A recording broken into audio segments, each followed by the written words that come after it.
ওম শান্তি। Good morning. আজ 8ই December 2025। প্রাতঃমুরলি ওম শান্তি। বাপদাদা মধুবন। বাপদাদা বলছেন, মিঠে মিঠে বাচ্চে, যতদিন জীবিত থাকবে বাবাকেই স্মরণ করবে, স্মরণের দ্বারাই আয়ু বৃদ্ধি পাবে। পড়ার সারই হলো স্মরণ। তো বাবা ঘুরিয়ে ফিরিয়ে রোজ কি বলেন, প্রত্যেক দিনে আমাদের কি কথা শেখান, তুমি আত্মা, আমি তোমার পিতা পরম আত্মা, তুমি এটুকু মনে রাখো। আর তোমাকে যেতে হবে কোথায়? সুখধামে, সত্যযুগে, বৈকুণ্ঠে তোমাকে আসতে হবে। এটুকু তোমাকে সবসময় স্মরণ রেখেই চলতে হবে। ঘুরিয়ে ফিরিয়ে বাবা প্রত্যেক দিন এই একটা কথাই আমাদেরকে মূল শেখান। তো আয়ু বৃদ্ধি করার উপায় কি? সহজ, বাবাকে স্মরণ করা, ভগবানকে স্মরণ করা। আজকের মূল্যের প্রশ্ন, বাচ্চারা তোমাদের অতীন্দ্রিয় সুখ গাওয়া হয় কেন?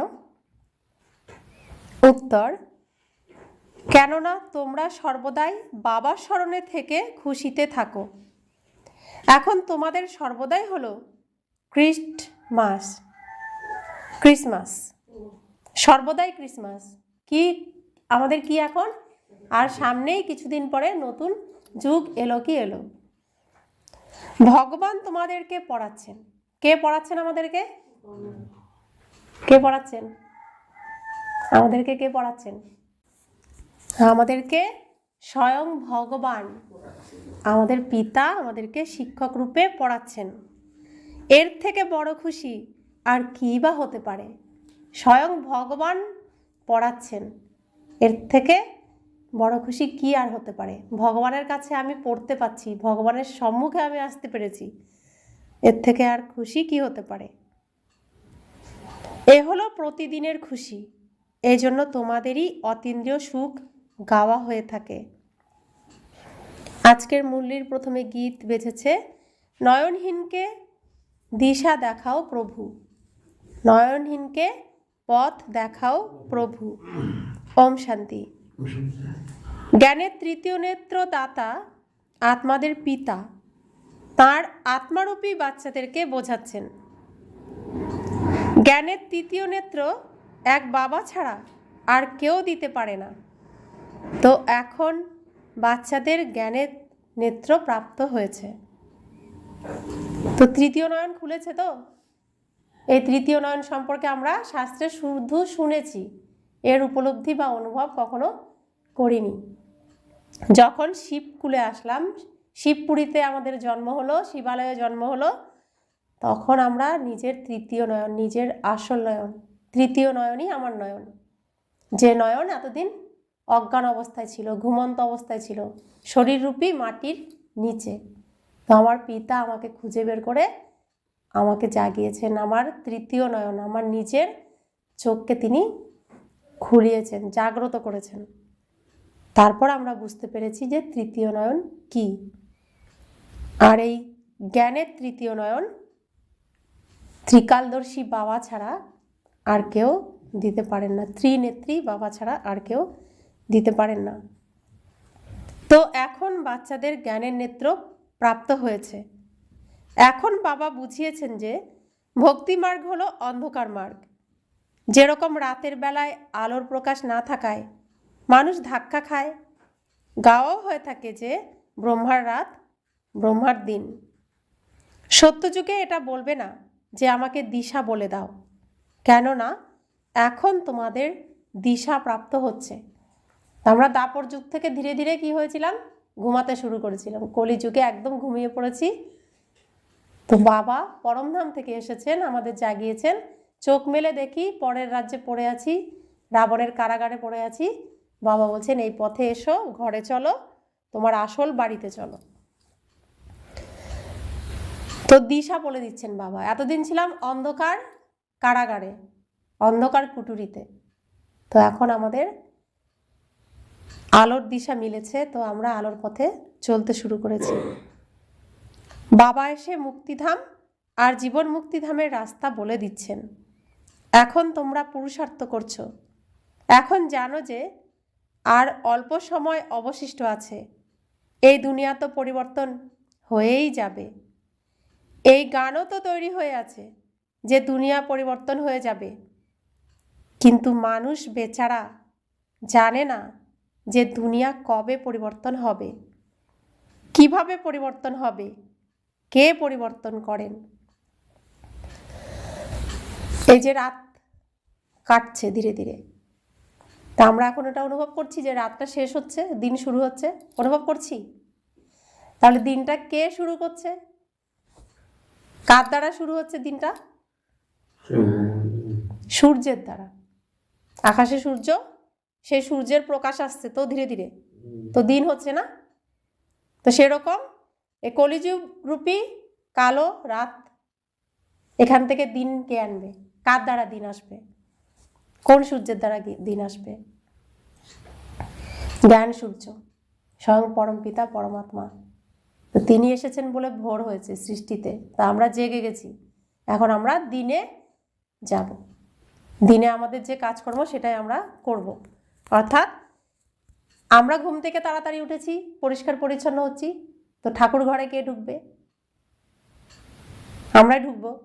তো সত্যযুগ তো পুরোটাই ঠাকুর ঘর, সেখানে চৈতন্য দেবীরা থাকে, চৈতন্য দেবতারা থাকে, আর সব ঘরই হলো মন্দির। তো সেই মন্দিরে কারা যাবে? আমরাই যাব। তো এই ভোরবেলা যারা জেগেছে তারাই তো প্রথমে মন্দিরে যাবে, ঠাকুর ঘরে যাবে।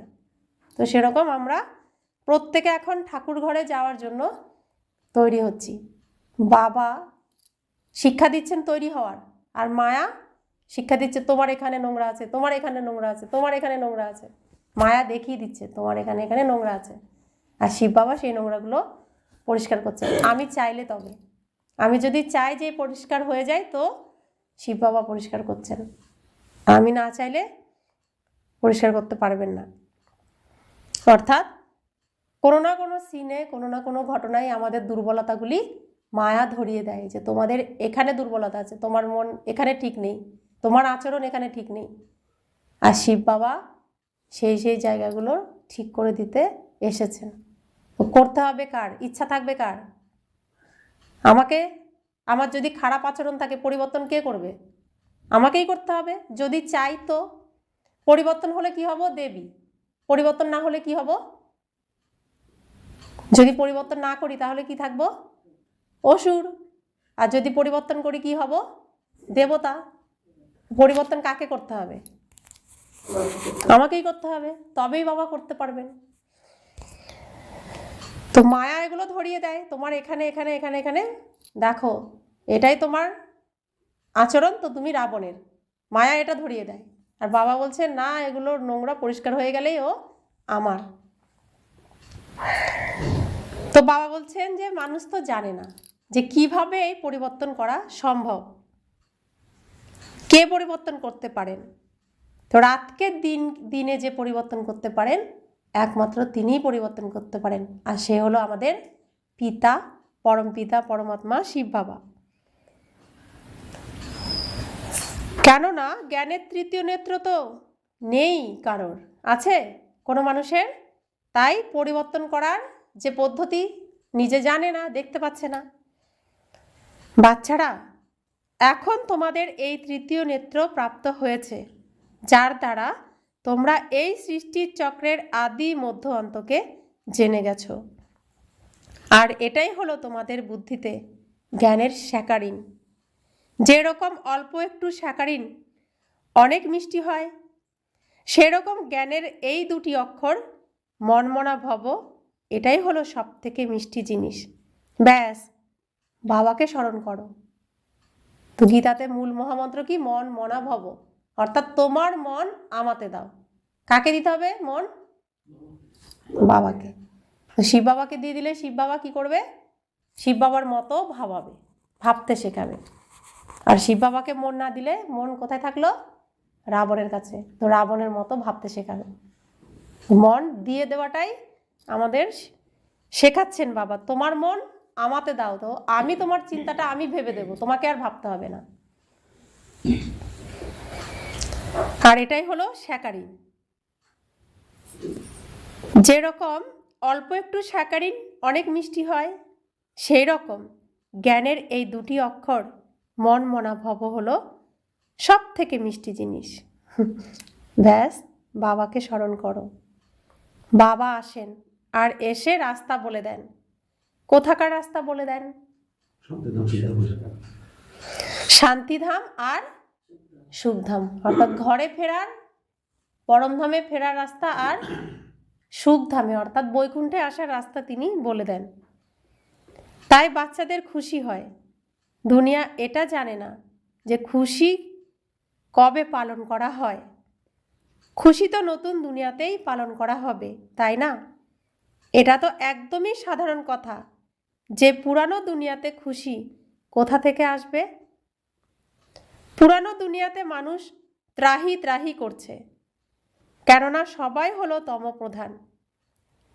তমপ্রধান দুনিয়াতে খুশি কোথা থেকে আসবে? সত্যযুগের জ্ঞান তো আর কারো কাছে নেই। এই জন্য বেচারারা এখানে খুশি পালন করতে থাকে। দেখো, ক্রিসমাস মাসের খুশিও কত সুন্দরভাবে পালন করে। ক্রিসমাস মাসে নতুন বছর আসবে বলে কত খুশি পালন করে। খুশি পালন করতে হয়, খুশি থাকার জন্য অনুষ্ঠান করতে হয়। এখানে খুশি থাকার জন্য কিছু না কিছু আয়োজন করতে হয়, কারণ এখানে খুশি নেই। সেজন্য খুশি পাওয়ার জন্য কিছু কিছু আমাদের করতে হয়। তো বাবা বলছেন সব সময় সদা খুশি কোথায় থাকবে? সদা খুশি কোথায় থাকবে? সব সময় খুশি কোথায় থাকবে?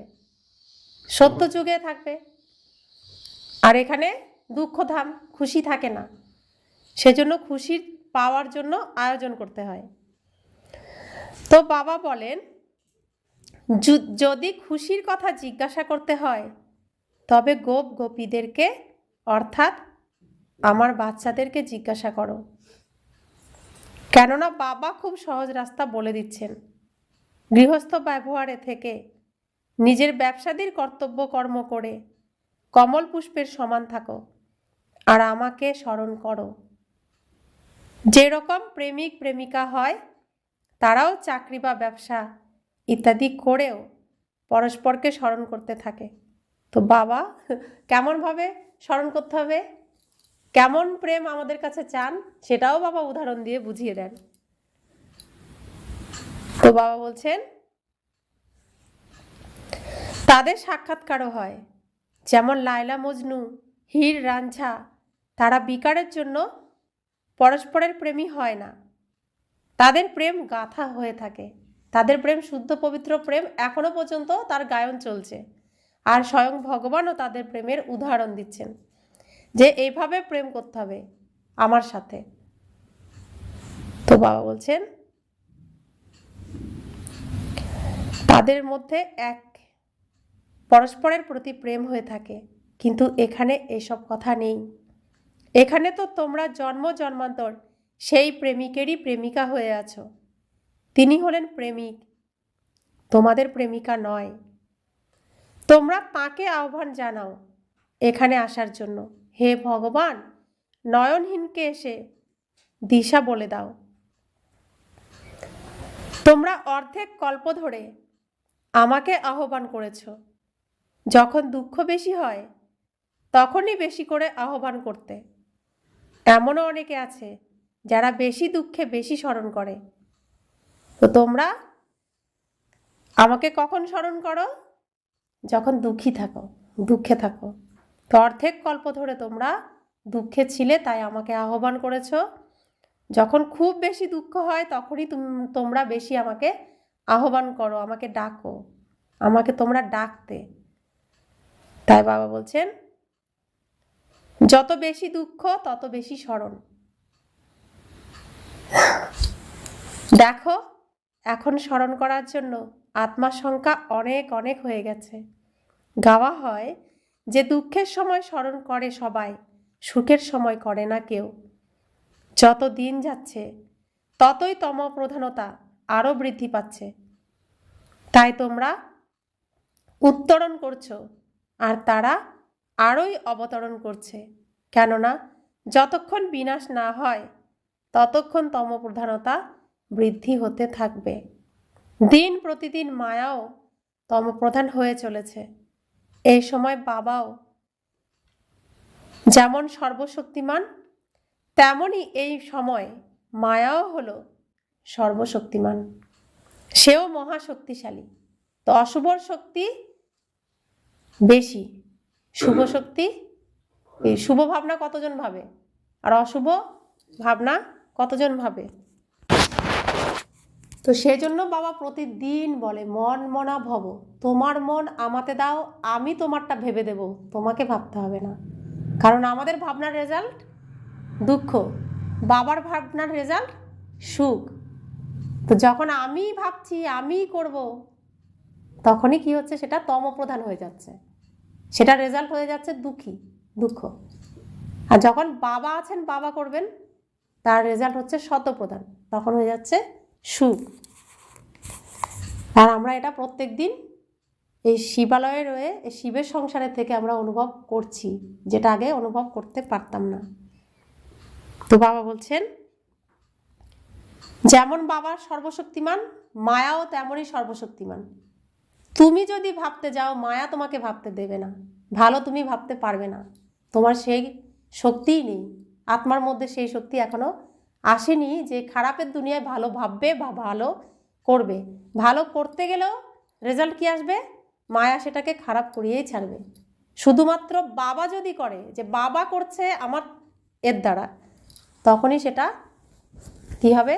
রেজাল্ট ভালো আসবে, আর কোনোভাবেই রেজাল্ট ভালো আসবে না।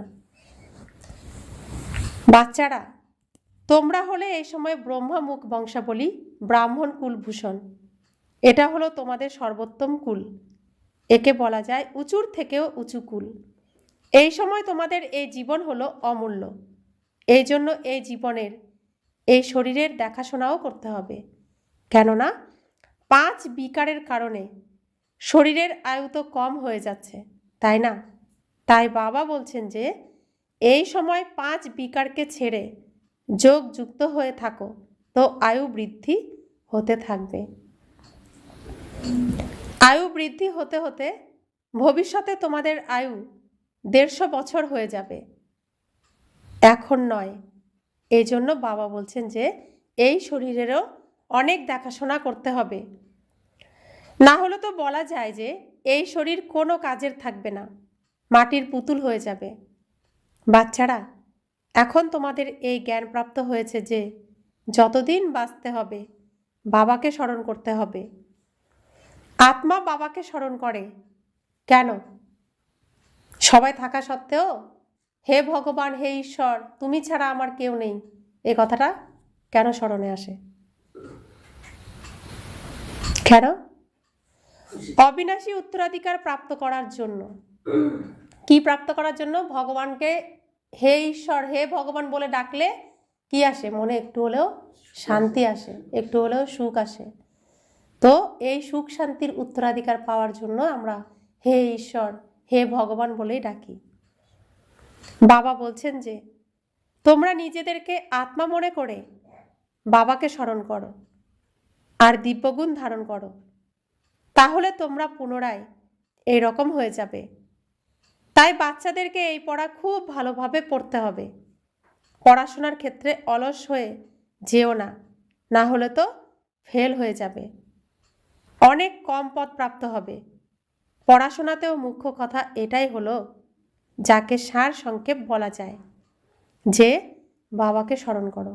তো এই যে বাবা পড়াচ্ছেন, এর মূল লক্ষ্য কি, উদ্দেশ্য কি?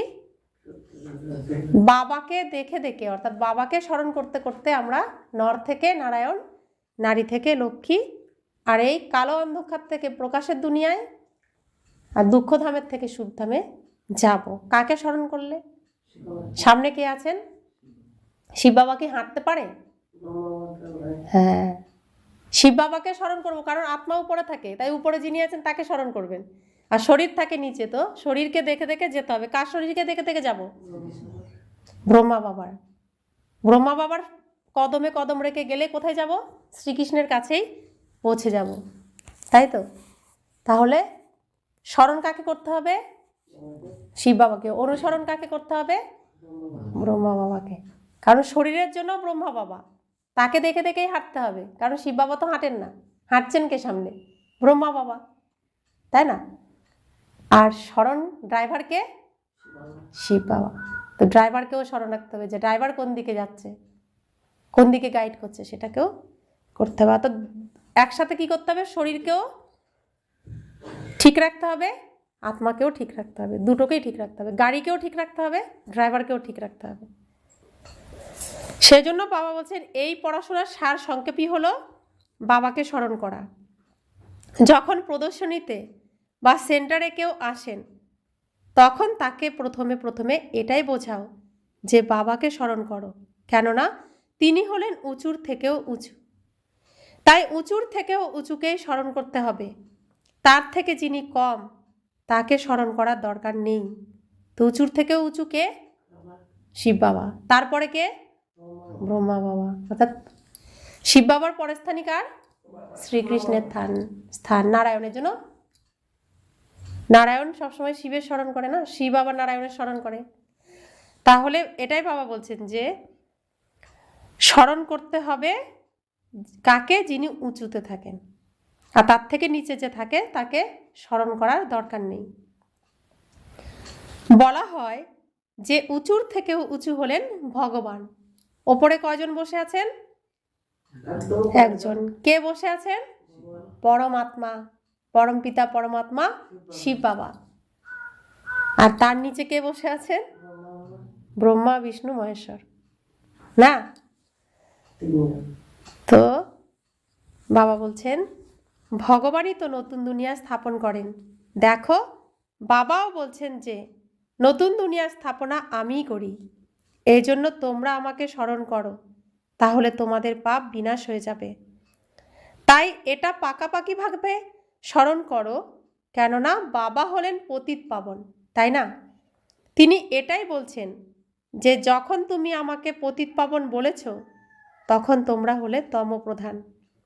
তোমরা অনেক পতিত হয়ে গেছো, এখন তোমরা পবিত্র হও। বাবা এসে বাচ্চাদেরকে বোঝাচ্ছেন যে তোমাদের এখন সুখের দিন আসছে, সুখের দিন সম্পূর্ণ হয়েছে। তোমরা আহ্বানও করেছিলে যে হে দুঃখ হরণকারী, সুখ প্রদানকারী। তো নিশ্চয় জানো যে বরাবর সত্যযুগে সবাই সুখী হবে। তো তোমরাই তো স্মরণ করেছো যে হে দুঃখ হরণকারী, হে সুখ প্রদানকারী। তাহলে তোমরা নিশ্চয়ই জানো সত্যযুগে সুখ পাওয়া যায়। তো প্রত্যেকে কি চাই? স্বর্গে যেতে চাই। তো স্বর্গে নিশ্চয়ই সুখ থাকে, তবেই না যেতে চাই। তাই বাবা বাচ্চাদেরকে বলছেন যে সবাই শান্তিধাম আর সুখধামকে স্মরণ করতে থাকো। এটা হলো সঙ্গম যুগ। নৌকার মাঝি তোমাদেরকে ওই পারে নিয়ে যাচ্ছেন। বাকি এতে কোনো লৌকিক মাঝি বা নৌকার কথা নেই। সঙ্গম যুগকে বাবা এখন নৌকা বানিয়েছেন, আর এই সঙ্গম যুগ রূপী নৌকায় আমরা চড়েছি। মাঝিকে শিব বাবা পার করছেন কোথার থেকে কোথায়? এই বিষের সাগর যমুনা এখন বিষে পরিপূর্ণ, বিকারের বিষে পরিপূর্ণ। এই বিকারী যমুনার থেকে নিয়ে যাচ্ছেন কোথায়? এই বিকারী সাগর থেকে নিয়ে যাচ্ছেন ওই পারে অমৃতের সাগরে। তো বিষের দুনিয়ার থেকে অমৃতের দুনিয়ায় তিনি নিয়ে যাচ্ছেন। মাঝি হলেন তিনি। আর কিসের দ্বারা নিচ্ছেন? এই গীতার দ্বারা। প্রত্যেক দিন যে আমরা সত্য গীতা স্বয়ং শ্রীকৃষ্ণের মুখের দ্বারা শুনছি। ব্রহ্মা বাবার মুখ মানেই হলো কে? শ্রীকৃষ্ণের মুখ। তো এই শ্রীকৃষ্ণের মুখের দ্বারা স্বয়ং ভগবানের সেই গীতা জ্ঞান উচ্চারণ করছেন। আর এই গীতা জ্ঞান কে নিচ্ছেন? জ্ঞান কে নিচ্ছেন? অর্জুনরা নিচ্ছে। আমরা প্রত্যেকে কি? অর্জুন। শ্রীকৃষ্ণ অর্জুনকে গীতা জ্ঞান দিয়েছিলেন। এখন এই শ্রীকৃষ্ণ এই অর্জুনদেরকে গীতা জ্ঞান দিচ্ছেন। এটারই শাস্ত্রে গীতা রচনাতে দেখানো হয়েছে। ঘটেছে কখন? এখন ঘটছে। এটারই বর্ণনা হবে দ্বাপর যুগে। এর ইতিহাস তৈরি হবে ওখানে, ইতিহাস। তো দাপর যুগে যে গীতা রচনা হবে সেই গীতা হলো এখন যা ঘটছে এরই ইতিহাস সেখানে লেখা হবে।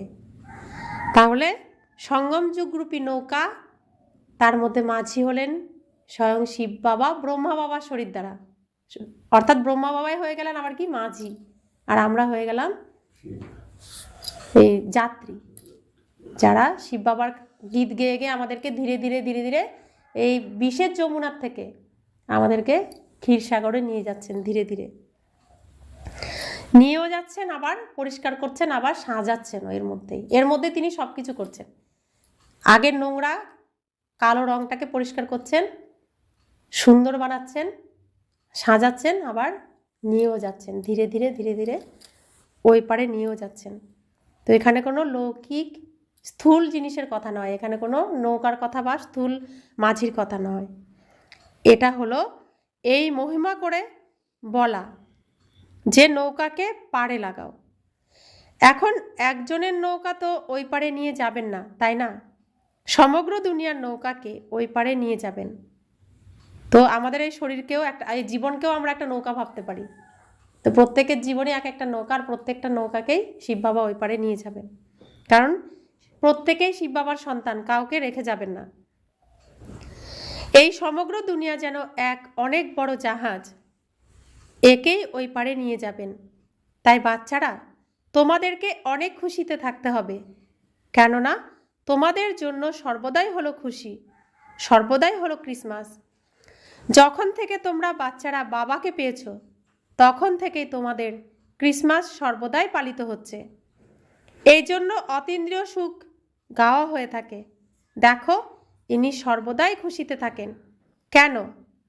আরে, অসীম জগতের বাবা প্রাপ্ত হয়েছে। তো কে সর্বদা খুশিতে থাকেন? সর্বদা খুশিতে কে থাকেন? ব্রহ্মা বাবা। কেন? কারণ শিব বাবা প্রাপ্ত হয়েছে, তার অসীম জগতের বাবা প্রাপ্ত হয়েছে, তিনি আমাদেরকে পড়াচ্ছেন। তো এই খুশি প্রতিদিনের জন্য চাই, তাই না? অসীম জগতের বাবা পড়াচ্ছেন, বাহ! কেউ কখনো এ কথা শুনেছে যে স্বয়ং ভগবান এসে পড়াচ্ছেন? জগতের পিতা যিনি, তিনি এসে পড়াচ্ছেন, এই কথা কখনো কেউ শুনেছে? কত তো ধর্মসভা হয়, কত মন্দির, কত আশ্রম, সব জায়গায় তো ধর্মকথা হয়। এই কথা কি কেউ বলেছে যে ভগবান এসে পড়াচ্ছেন? মিষ্টি মিষ্টি বাচ্চা, তুমি আমাকে স্মরণ করো, এই কথা কেউ কখনো বলতে পেরেছেন? কে বলতে পারছেন? শুধুমাত্র প্রজাপিতা ব্রহ্মাকুমারী ঈশ্বরীয় বিশ্ববিদ্যালয়ে ভগবান এ কথা বলছেন, দ্বিতীয় আর কোনো জায়গা নেই এ কথা শোনার জন্য। তো বাবা বলছেন যে গীতাতে ভগবানুবাচ আছে যে আমি তোমাদেরকে রাজযোগ শেখাই, যেরকম তারা ব্যারিস্টারি যোগ, সার্জারির যোগ শেখায়, সেরকম আমি তোমাদের আধ্যাত্মিক বাচ্চাদেরকে রাজযোগ শেখাই। তো লৌকিকে কি কি আছে শিক্ষা গ্রহণের? ব্যারিস্টার, আইনের ইউনিভার্সিটি আছে, সার্জারি অর্থাৎ ডাক্তারের ইউনিভার্সিটি আছে। তো ডাক্তার হওয়ার জন্য পড়াশোনা করে, ইঞ্জিনিয়ার হওয়ার জন্য পড়াশোনা করে, হ্যাঁ, ব্যারিস্টার হওয়ার জন্য পড়াশোনা করে। তো সেসব ইউনিভার্সিটিতে, সেসব স্কুলে পড়লে এসবই তৈরি হয়। আর আমাদেরকে স্বয়ং ভগবান কোন যোগ শেখাচ্ছেন? রাজযোগ, অর্থাৎ রাজা হওয়ার জন্য এই একমাত্র স্থান, যেখানে পড়াশোনা করলে রাজপদ পাওয়া যায়, রাজা হওয়া যায়। তো স্বয়ং ভগবান এসে রাজা হওয়ার পড়াশোনা শেখাচ্ছেন, রাজযোগ শেখাচ্ছেন। তোমরা এখানে আসো তো বরাবর রাজযোগ শিখতে আসো। তা আমরা এখানে রাজা হওয়ার যোগ শিখতে আসি। তো যে কোনো কর্ম করতে গেলে আমাদের ভুল ত্রুটি হয়, শিক্ষা নিতে হয় যে রাজ্যে এরকমভাবে রাজ্য পরিচালনা করলে হবে না, আমাকে আরেকভাবে করতে হবে। তো প্রত্যেকটি ঘটনাতে কিছু না কিছু আমাদের শিখতে হয়। তো রাজ্য পরিচালনা করারই পরিস্থিতি আমাদের সামনে আসে, আর যে পরিস্থিতি আসে সেই পরিস্থিতির থেকে আমরা যে শিক্ষা নিই, সেই শিক্ষাটাই রাজ্য পরিচালনা শিক্ষা। তো মায়া আমাদের সামনে বহু পরিস্থিতি আনবে, আর সেই পরিস্থিতির থেকে যে শিক্ষা নেব, সেই শিক্ষাটা রাজ্য পরিচালনার কাজে আমাদের লাগবে। তাই প্রত্যেকটা কদমে কিছু না কিছু পরিস্থিতি আসবেই, বিঘ্ন আসবেই, এটা আমাদের ধরেই চলতে হবে। আর প্রত্যেকটি বিঘ্নই হলো আমাকে রাজা বানানোর জন্য আসে। তো বাবা বলছেন তোমরা এখানে আসো তো বরাবর রাজযোগ শিখতে আসো, তাই না? ভেঙে পড়ার তো দরকার নেই। কিছু ঘটে গেল, আমরা চাইছি ভালো করতে, কিন্তু হয়ে গেল খারাপ, তাই বলে মন ভেঙে ফেলবো? বাবার ঘর, বাবার পড়াশোনা সব বন্ধ করে দেব? না, কারণ কোনো না কোনো ঘটনা আমার কোনো দুর্বলতাকে দেখানোর জন্যই এসেছে, যে তুমি এখানে এখানে দুর্বল আছো, তোমাকে এখানে এখানে শক্তিশালী হতে হবে। তো বাবা বলছেন এখানে ভেঙে পড়ার কোনো দরকার নেই, তাই রাজযোগ শিখে সম্পূর্ণ করতে হবে, তাই না? তো সম্পূর্ণ শিক্ষাকে আমাকে গ্রহণ করতে হবে। যে দুঃখ পেয়েছি, এমন ঘটলো, আমার সাথে কেন ঘটলো, আমি আর পড়বো না, আমি আর যাব না, তাহলে আমি কি হয়ে গেলাম? রাজপথ ছেড়ে দিলাম। না, এখানে কেন ঘটলো, আমার কোন ভুল আছে, আমার সেই ভুলটাকে খুঁজে সেটাকে আমাকে পরিবর্তন করতে, আমার এই দুর্বলতাকে আমাকে শেষ করতে হবে, আরও বেশি নিজেকে শক্তিশালী করতে হবে। তো সে হবে কি? রাজা। যে ভেঙে পড়বে সে হবে কি? প্রজা। তাই বাবা বলছেন ভেঙে না পড়ে, ভেঙে পড়ার দরকার নেই, রাজযোগ সম্পূর্ণ করতে হবে, সম্পূর্ণভাবে শিখে সম্পূর্ণ করতে হবে, তাই না? ভাঙতি হয়ে যাওয়া তো ঠিক নয়, পড়তেও হবে, তো ধারণাও খুব ভালো করতে হবে। টিচার পড়াচ্ছেন ধারণা করার জন্য। প্রত্যেকের নিজ নিজ বুদ্ধি হয়ে থাকে, কারো উত্তম, কারো মধ্যম, কারো কনিষ্ঠ। তো নিজেকে জিজ্ঞাসা করো যে আমি উত্তম নাকি মধ্যম নাকি কনিষ্ঠ। নিজেকে নিজেই যাচাই করতে হবে যে আমি এরকম উঁচু থেকেও উঁচু পরীক্ষায় পাশ করে উঁচু পদ প্রাপ্ত করার যোগ্য হয়েছি। ভগবান যে উচ্চ শিক্ষা দিয়েছেন, সেই শিক্ষা গ্রহণ করে আমি কি উচ্চ পদ পাওয়ার জন্য যোগ্য হয়েছি? পরীক্ষায় পাশ করার মতো হয়েছি? আমি সেবা করছি? বাবা বলছেন যে বাচ্চারা সেবাধারী হও, বাবাকে ফলো করো, কেননা আমিও তো সেবা করছি, তাই না? ব্রহ্মা বাবা শেখাচ্ছেন যে উঁচু পদ প্রাপ্ত করার জন্য সেবাধারী হও, বাবাকে ফলো করো, কারণ ব্রহ্মা বাবা নিজেই সেবা করছেন, অর্থাৎ স্বয়ং শ্রীকৃষ্ণ নিজেই সেবা করছেন। এসেইছি সেবা করার জন্য, আর প্রতিদিন সেবা করি, কেননা রথ তো নিয়েছি, তাই না? তো এই কথা বলছেন শিব বাবা। ব্রহ্মা বাবাও শরীর দিয়ে দিয়েছেন, রথ দিয়ে দিয়েছেন শিব বাবাকে, আর শিব বাবাও রথ নিয়েছেন ব্রহ্মা বাবার। তো সেবা দুজনে মিলেই করছে। কোন সেবা করছেন? এটা হচ্ছে কলিযুগের মহামন্ত্র, লৌকিকের জন্য। দুজনে মিলে কি করছেন? সেবা করছেন। কিসের সেবা করছেন? হরে কৃষ্ণ হরে রাম রাম রাম হরে হরে, অর্থাৎ হরণ করছেন দুজনে মিলে। কি কি হরণ করছেন? এই দুনিয়ার সমস্ত বিষ, সমস্ত নোংরা ব্রহ্মা বাবা কি করছেন? বশ করছেন, এক জায়গায় জড়ো করছেন, আর শিব বাবা কি করছেন? সমস্ত বিষ টেনে নিচ্ছেন। ওই যে যমুনার কালো বিষাক্ত জল কালিয়া দমনের দ্বারা যে বিষ যমুনাতে মিশে গেছে, বিকাররূপী বিষ যমুনাতে মিশে গেছে, সেই সমস্ত বিষকে ব্রহ্মা বাবা এই সঙ্গম যুগীরূপী এই শিবপুরীতে এসে জমাচ্ছেন, আর শিব বাবা সমস্ত বিষকে গ্রহণ করছেন। এটাই হচ্ছে হরে কৃষ্ণ হরে রাম। দুজনে মিলে, রাম আর কৃষ্ণ মিলে হরণ করছেন এই কলিযুগ রূপের যমুনার কালো। তিনটেই হরণকারী কৃষ্ণ আর রাম। তো কৃষ্ণ হলেন ব্রহ্মা বাবা, রাম হলেন শিব বাবা।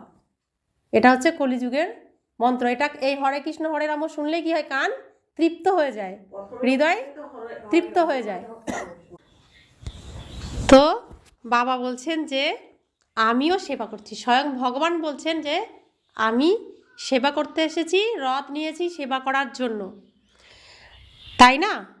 রথও মজবুত, খুবই ভালো, আর সেবাও তো এনার সর্বদাই হচ্ছে।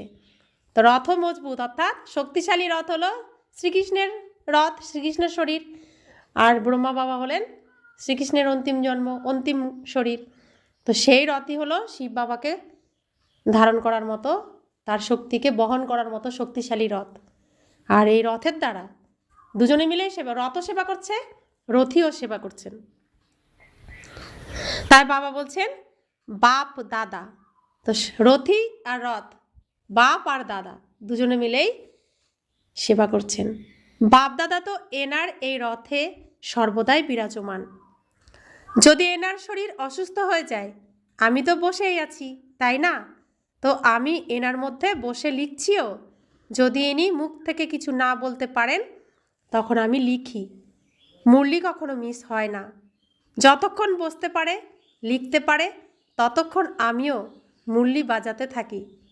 বাচ্চাদেরকে লিখে পাঠিয়ে দিই, কেননা সেবাদারি হয়েছি, তাই না? তো বাবা এসে বোঝাচ্ছেন, তোমরা নিজেদেরকে আত্মা মনে করে নিশ্চয় বুদ্ধি হয়ে সার্ভিসে লেগে যাও। বাবার সার্ভিস অন গডফাদারলি সার্ভিস, যেরকম তারা লেখে অন হিজ ম্যাজিস্ট্রি সার্ভিস। তো তোমরা কি বলবে? এই ম্যাজিস্ট্রির দ্বারাই উঁচু সেবা হয়, কেননা তিনি ম্যাজিস্ট্রি, মহারাজা। তিনি মহারাজা বানাচ্ছেন, ম্যাজিস্ট্রি বানাচ্ছেন। কে বানাচ্ছেন? শিব বাবা বানাচ্ছেন। এটাও তোমরা বুঝতে পারো যে অবশ্যই আমরা সমগ্র বিশ্বের মালিক হয়ে থাকি। বাচ্চারা, তোমাদের মধ্যে যে ভালোভাবে পুরুষার্থ করে তাকেই মহাবীর বলা হয়ে থাকে। তাই এটা চেক করতে হবে কে মহাবীর, যে বাবা নির্দেশ অনুসারে চলতে থাকে। বাবা বোঝাচ্ছেন, বাচ্চারা নিজেদেরকে আত্মা মনে করো, ভাই ভাইকে দেখো। বাবা নিজেকে ভাইদের বাবা মনে করেন আর ভাইদেরকেই দেখতে থাকেন। সবাইকে তো দেখেন না। এটাই তো হলো জ্ঞান, যে শরীর ছাড়া তো কেউ শুনতে পারে না, বলতে পারে না। তোমরা তো জানো যে আমি এই শরীরে আসি, আমি এই শরীরের লোন নিয়েছি। শরীর তো সকলেরই আছে, শরীরের সাথেই আত্মা এখানে পড়াশোনা করছে। তাই এখন আত্মাদেরকে বুঝতে হবে যে বাবা আমাদেরকে পড়াচ্ছেন। বাবার বৈঠক, বাবার সিংহাসন কোথায়? অকাল তক্তের উপর। বাবা বুঝিয়েছেন যে প্রত্যেক আত্মাই হলো অকাল মূর্তি। তাদের কখনোই বিনাশ হয় না, কখনো জ্বলে যায় না, কেটে যায় না বা ডুবে যায় না, ছোট বড় হয় না। শরীর ছোট বড় হতে পারে। তাই দুনিয়াতে যে সকল মানুষ মাত্র আছে, তাদের মধ্যে যে আত্মা আছে তার তক্ত হলো এই ভ্রুকুটি। শরীর ভিন্ন ভিন্ন হয়। কারো অকাল তক্ত হলো পুরুষের, কারো স্ত্রীর, কারো বাচ্চার। তাই যখনই কারোর সাথে কথা বলবে, তো এটাই মনে করো যে আমি হলাম আত্মা, নিজের ভাইয়ের সাথে কথা বলছি। বাবার পরিচয় প্রদান করছি যে শিব বাবাকে স্মরণ করো। তো যে জং লেগে আছে সেটা ছেড়ে যাবে। যেরকম সোনাতেও খাদ লেগে যায়, তখন তার মূল্য কম হয়ে যায়, সেরকমই তোমাদেরও মূল্য কম হয়ে গেছে। এখন একদমই মূল্যহীন হয়ে গেছো। একেই দেওয়ালা বলা হয়। ভারত কত ধনবান ছিল, এখন বোঝা ওঠাচ্ছ। তোমরা কত ধনবান ছিলে আর এখন চাকর নকর হয়ে গেছো, বোঝা ওঠাচ্ছ অন্যের। বিনাশের সময় তো সকলেরই টাকা পয়সা শেষ হয়ে যাবে। দাতা গ্রহিতা সবাই সমাপ্ত হয়ে যাবে। বাকি যারা অবিনাশী জ্ঞানরত্ন গ্রহণ করেছে, তারাই পুনরায় এসে নিজের ভাগ্য গ্রহণ করবে। তাহলে সবাই শেষ হয়ে যাবে, কিন্তু কারা শেষ হবে না? যারা এই জ্ঞানরত্ন ধারণ করছে, তারা শুধু শেষ হবে না। তারা আত্মা, তারা সবসময় প্রজ্বলিত শিখা হয়েই এই স্টেজে থাকবে। শুরু থেকে শেষ পর্যন্ত প্রজ্বলিত শিখা হয়েই থাকবে। তাহলে আমি কি নিজেকে নিজে বিনাশ করব, নাকি সবসময় প্রজ্বলিত হয়ে শিখা হয়ে এই স্টেজে জ্বলতে থাকবো? কোনটা কি করব আমরা? আত্মা প্রদীপ হয়ে সবসময় জ্বলতে থাকবো। আত্মা শিখা হয়ে সবসময় জ্বলতে থাকবো। তো কারা? যারা এই জ্ঞান রত্ন ধারণ করছে, শুধুমাত্র তারাই থাকবে স্টেজে, আর কেউ থাকবে না স্টেজে। দাতা গ্রহিতা, কেউ দিচ্ছে, কেউ গ্রহণ করছে। কে দিচ্ছেন? শিব বাবা দিচ্ছেন। গ্রহণ করছেন কে? আমরা গ্রহণ করছি। তো দুনিয়াতে দাতা গ্রহিতা শেষ হয়ে যাবে, কিন্তু এখানে যে দাতা, এখানে যে গ্রহিতা, যারা এই জ্ঞান রত্নকে গ্রহণ করছে, তারা কখনো বিনাশ হবে না। তারাই শুরুর থেকে সবসময় স্টেজে প্রজ্বলিত হয়েই থাকবে। अच्छा, मीठे मीठे सिखिलाते बच्चों प्रति माता पिता बाप दादा का याद प्यार और गुड मॉर्निंग। रूहानी बाप की रूहानी बच्चों को नमस्ते। हम रूहानी बच्चों की रूहानी माता पिता बाप दादा को याद प्यार, गुड मॉर्निंग और नमस्ते नमस्ते नमस्ते। शुक्रिया बाबा, शुक्रिया बाबा, शुक्रिया। धारणार जन्य मुख्य सार। प्रथम धारणा, बाबाके फलो करे बाबार समान सेवाधारी होते हबे। নিজেকেই নিজে পরীক্ষা করতে হবে, যাচাই করতে হবে যে উঁচুর থেকে উঁচু পরীক্ষায় পাশ করে উঁচু পদ প্রাপ্ত করার যোগ্য হয়েছি। দ্বিতীয় ধারণা, বাবার ডাইরেকশনে চলে মহাবীর হতে হবে। যেরকম বাবা আত্মাদেরকে দেখেন, আত্মাদেরকে পড়াচ্ছেন, এরকম আত্মা ভাই ভাইকে দেখে কথা বলতে হবে। বরদান, শ্রেষ্ঠত্বের আধারে সমীপতার দ্বারা কল্পের শ্রেষ্ঠ প্রারব্ধ বাড়ানো বিশেষ পাঠধারী ভব। এই মর্জিবা জীবনে শ্রেষ্ঠতার আধারে দুটি কথা আছে। প্রথম কথা, সদা পরোপকারী থাকা। দ্বিতীয় কথা, বাল ব্রহ্মচারী থাকা।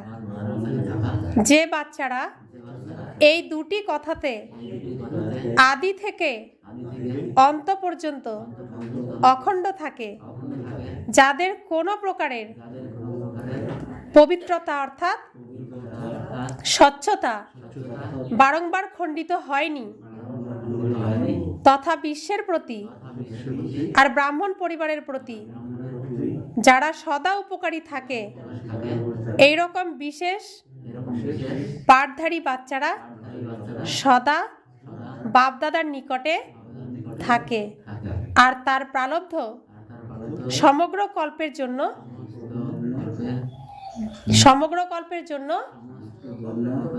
শ্রেষ্ঠ হয়ে যায়। স্লোগান, সংকল্প ব্যর্থ চললে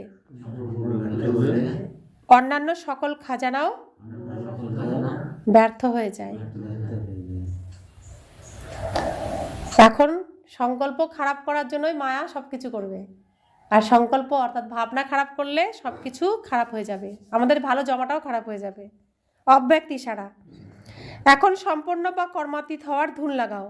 কর্মাতীত স্থিতির অনুভব করার জন্য জ্ঞান শোনা এবং শোনানোর সাথে সাথে এমন ব্রহ্মা বাবার সমান পৃথক অশরীরী হওয়ার অভ্যাসের উপর বিশেষ অ্যাটেনশন দাও।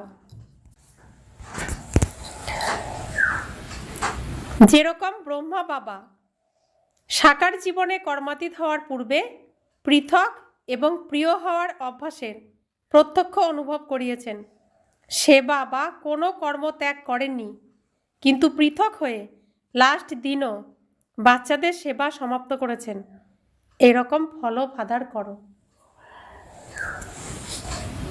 কি করেছেন বাবা? সেবা কোনো কর্ম তিনি ত্যাগ করেননি, তিনি পৃথক হয়ে লাস্ট দিনও বাচ্চাদের সেবা সমাপ্ত করেছেন। তো কোনোভাবে এই যজ্ঞ সেবা ছেড়ে অন্যান্য কিছু করা উচিত নয়। যজ্ঞের সেবা করতে হবে, নিজের সেবা করতে হবে, অন্যান্য সেবাও করতে হবে। তো ফলো ফাদার করতে বলছেন শিব বাবা, অর্থাৎ স্মরণ করতে হবে সেই লাস্টে সেই একই কথা, শিব বাবাকে অনুসরণ করতে হবে ব্রহ্মা বাবাকে। ওম শান্তি।